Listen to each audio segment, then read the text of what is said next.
जी, तो आपका क्वेश्चन होगा कि मतलब हम लोग प्राइवेट लेवल में तो इतना इन्वेस्ट करने जा रहे हैं, मतलब अगर हम पाकिस्तानी बात करें कि कितने पैसे बनते हैं, तो मिनिमम 38 लाख रिक्वायर्ड है प्राइवेट लेवल के लिए, ठीक है। तो आप लोग सोच रहे होंगे कि इतनी ज्यादा हम अमाउंट इन्वेस्ट कर रहे हैं, तो बिजनेस में कोई रिस्क ना हो, हमारे पैसे ना डूब जाएं, तो ऐसा कोई सीन तो नहीं है। हर बिजनेस में जो है कोई ना कोई रिस्क होता है, ठीक है। ये आप पे डिपेंड करता है कि आप रिस्क को किस तरह टैकल करते हैं। किसी भी चीज में आप इन्वेस्ट कर दें, वो बेशक अगर आप लोन ले लें या आप अपना लोन जो है वो मतलब कुछ पैसे बैंक में रखवा दें, कुछ भी हो, ठीक है। आपको नहीं पता कि फ्यूचर में क्या होने जा रहा है, क्या नहीं होने जा रहा। तो हर चीज में रिस्क फैक्टर होता है, और हर बिजनेस जो है वो क्विक रिच स्कीम नहीं होती, ठीक है। तो इसी तरह प्राइवेट लेवल पे भी जो है वो कुछ रिस्क हैं। सबसे पहला रिस्क ये है कि आपका जो रिटर्न है इन्वेस्टमेंट पे, 5 to 6 मंथ्स आपके कहीं नहीं जाते, ठीक है।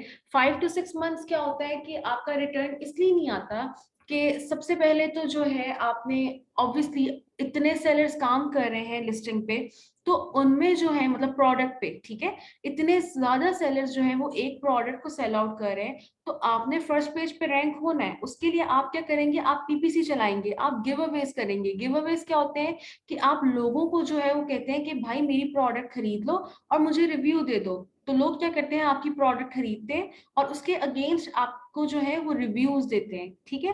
तो आपकी इस तरह पैसों की बर्निंग होती है। दैट मीन्स कि स्टार्टिंग में जो आपकी पहली इन्वेंट्री लाइव होती है, उसमें से जो जो सेल्स आ रही होती हैं, ठीक है, आई रिपीट, जो जो सेल्स आ रही होती है उसी को आप पीपीसी पर लगाते हैं, उसी पैसों में से आप गिव अवेज करते हैं, ठीक है।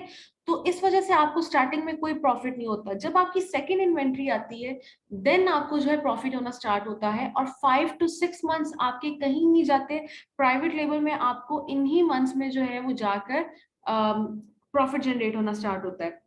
दूसरी चीज ये कि हमारे पास दूसरा रिस्क क्या है। दूसरा ये होता है कि प्राइवेट लेवल के लिए आपको एक प्रोडक्ट रिक्वायर्ड है, राइट। अब प्रोडक्ट आपको जो है वो इजीली नहीं मिलती। आपको एक दिन में प्रोडक्ट नहीं मिल जाएगी, 2 दिन में नहीं मिलेगी, 10 दिन में नहीं मिलेगी। इट टेक्स मंथ्स, ठीक है। आपको 1 से 2 महीने लग जाते हैं एक प्रोडक्ट को ढूंढने में।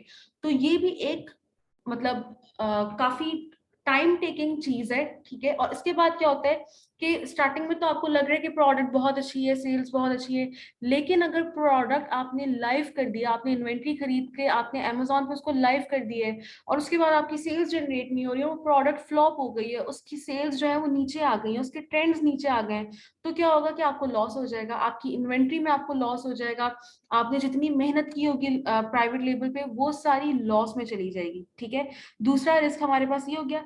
तीसरा हमारे पास ये होता है कि अगर हमारा जो है, जो हम पीपीसी चला रहे हैं, जो हम लोग एडवर्टाइजमेंट कर रहे हैं अपनी प्रोडक्ट की, अगर वो स्ट्रेटेजीज जो है वो गलत चली गई, ठीक है, तो क्या होगा, आपको इससे भी लॉस होगा। आपकी जो लिस्टिंग रैंक होने लगी है, आप जिस लिस्टिंग को फर्स्ट पेज पे लाना चाह रहे हैं, वो बिल्कुल नीचे चली जाएगी। सब मतलब आपकी जो प्रोडक्ट है, उस प्रोडक्ट में वो सबसे लास्ट पे चली जाएगी, और ये भी आपको लॉस है जो आपने पीपीसी पे स्पेंड किया है। और फिर अगेन आपको स्पेंड करना पड़ेगा, स्ट्रेटेजीज अच्छी चलानी पड़ेंगी।